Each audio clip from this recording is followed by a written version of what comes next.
What is going on, NFL fans? Y'all know who it is. Your boy Antoine Smitty Sports Machine. Y'all know how I get down, man. Y'all know how I do it.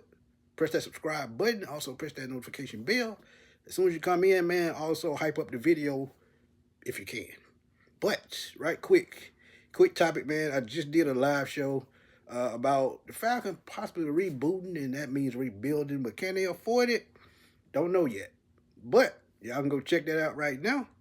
And, but 680 Fan, local radio station in Atlanta, man, they always keep it real with the sports, Atlanta sports. But they came up with a pretty decent idea as how the Falcons could deal with, a new coach, fill-in, bridge type quarterback, and it kind of made sense. But before I get into it, man, and get my thoughts on it, y'all take a listen at this right quick. Once the Falcons move on from Raheem Morris, I don't know when that is. Could be Monday. Could be January 8th. Could be somewhere in between. Once they do, that's what I want to have the conversation about. Now, I've also said to you guys, I'm scared as hell if it's the same group making the decision again, like if we're dealing with a Rich, Arthur, Beatles, whoever else they consider the brain trust. I hope that there is somewhere along the way that we hear about a president of football ops who's going to be in charge, but I'll move that to the side for a minute. Chuck, I have two solutions to Falcon problems that are short-term and long-term help. You ready? I'm going to be on this kick for a while, so y'all buckle up on this one. I want Todd Monken to be the next head coach of the Falcons for a lot of reasons. No-nonsense guy, really good with the play sheet in his hand. I want Michael Penix around somebody that I think is super stable, super creative, and I think Todd Monken can check all of those boxes. I think Todd's going to stand up in front of a microphone at a press conference and put you to sleep. And I'm okay with that now after what I've gone through watching Quinn and watching Raheem. I don't think he'll be snarky like Arthur. I think he'll just get nuts and bolts out of Todd Monken. I think it'll have some Mike Smith feel to it, except an offensive-minded coach. So that's the long term. We don't know when Michael Penix will return next season. Could be week 2, could be week 10. No idea. And Chuck, I don't want to live in a world where I'm watching Russell Wilson. I can't digest watching Jacoby Brissett. I don't want to think about Jameis Winston or Trey Lance. Here's my evil plan. Our quarterback to start the season next year is Stetson Bennett. Don't laugh. Remember what Stetson did in the preseason? People were like, wow. Stetson in that preseason, where that's the only chance he's had a chance to play, he really turned some heads. Now, here's how Stetson becomes available. How many picks do the Rams have in the first round? 2. Which one of those is from us? 10. Probably in the top 10. Yeah. They get their future quarterback in the draft. I don't know if that's Dante Moore, Ty Simpson. That's the idea for that pick. Whomever. Do you know what that means? They're probably not going to keep Stetson around. He's only got 1 year left on his rookie deal. That brings Stetson here with Todd Monken, who already has worked with him, already knows him. It's a short-term look. You give him his 4, 5, 6 games until Michael Penix is ready, and you get a chance to at least have something different than looking at bleeping Russell Wilson, boring Justin Fields, sleepy Jacoby Brissett, and maybe there's some upside to a cheap backup because, by the way, cheap has to matter. This is going to be the third quarterback that you're going to be paying, and that does factor in. Give me Monken as the head coach. Bring Stet in here as the quarterback, and let's roll until Penix is back. That's fine. Here's what else I know about Stet. Who's he been playing under? Who's he been learning from? That guy. Which guy? McVay and Monken. And who's the quarterback? Matt Stafford. I like a lot about the opportunity of a Stetson Bennett. Stetson, again, I can only go by preseason. He showed out in the preseason. He did some things people were like, okay. Now, I don't think he'll be the Rams' long-term answer, nor would he be ours. I wouldn't want him to be our long-term. But if I need somebody for 4 games or 6 games, I'll roll with that so much quicker than I ever want to watch Russell Wilson or want to watch Justin Fields or want to watch Jameis Winston or any of these guys or Marcus Mariota. Been there, done that, don't need to do it again. Give me that guy, and maybe you find some lightning in a bottle for 4 or 5 weeks until Penix is back.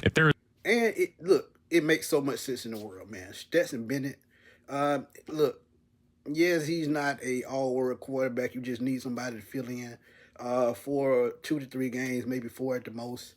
But you look at the other guy, Todd Monken, who my guy, Let's Get It GA, has been, drilling in my head to go look at that guy because he came over from Georgia, went to the Baltimore Ravens. He helped Lamar become a better Lamar, actually. And a lot of that had to do with the way he ran his offense. If you remember, he was a former offensive coordinator at the University of Georgia. Stetson Bennett was the quarterback there. And now Stetson Bennett is the third-string quarterback in the L.A. behind Jimmy Garoppolo and Matthew Stafford. And they made a good point. Who knows what's going to happen with Matthew Stafford in the next year or two, especially if he wins a Super Bowl. He could just walk off into the sunset. So with the Falcons pick, they could possibly, move up the board to go get their future quarterback. But I don't think this is the draft for it, so that's a long shot. But they still do have Jimmy Garoppolo. could take over for Stafford if he decides to retire, or he's going to be the backup. So that leaves Stetson Bennett as a third string guy / practice squad guy, depending on how they structure their roster. But Todd Monken, as I was saying, the way he ran his offense in Georgia is exactly what he did. He built it around the run. And what have I been preaching to y'all about the Falcons and how they should make their identity on offense? Run the football. And Lamar had a career year last year. Should have been MVP in my opinion. 41 touchdown passes. And he just looked more comfortable in the offense than he did with Greg Roman with that high school offense. But if you want Michael Penix to develop once he returns, I think Todd Monken could be that guy. And they want Monken to be the head coach. But I think he'll be fine as the offensive coordinator. But if you want to bring in a new head coach, he's got to be a veteran type guy. And I think Monken fits that bill as well. So if he brings in Stetson Bennett, I would not be mad because you would still have a Bijan Robinson in the backfield. They can go out and get a free agent guy, another running back, or such as a Damian Pierce who just got released by the Texans, who's a decent power back. But I would love for Tyler Algier to come back, but I just don't see it because contract year, what he brings, and I think on some teams, as I told y'all, he could be a running back one on some teams, and I think he's going to take advantage of that.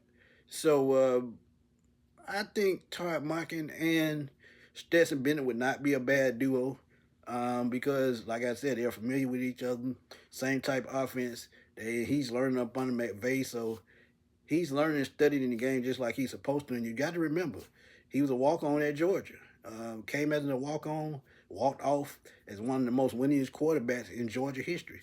2 national titles. So he has that championship mindset that you need at quarterback. And he's one of those gritty guys that, not going to stop. He's going to keep trying and uses his legs well. So a guy that's mobile, decent arm, can make the throws, high IQ. Stetson Bennett definitely makes sense. But at the same time, it all depends on what the Falcons are going to do, what the front office is going to do. If they bring in a veteran like Todd Monken, I would not be mad. If they bring in a backup like a Stetson Bennett, I would not be mad. Why? Because as a Georgia fan, I'm being a little bit biased. I know what he brings to the table as an athlete. When you get a guy that walks onto a college and wins 2 national championships, runs the same type offense pretty much as McVay, runs the football very well, something that the Falcons do well, I think is a match made in heaven. But Stetson Bennett, Todd Monken, would you like that combo with the Atlanta Falcons? Let me know what y'all think. Drop those comments. Let's debate. Let's have fun as always, man. Y'all know how we do it. This your boy Antoine Smith signing off. I'll holler at y'all soon, man. Peace.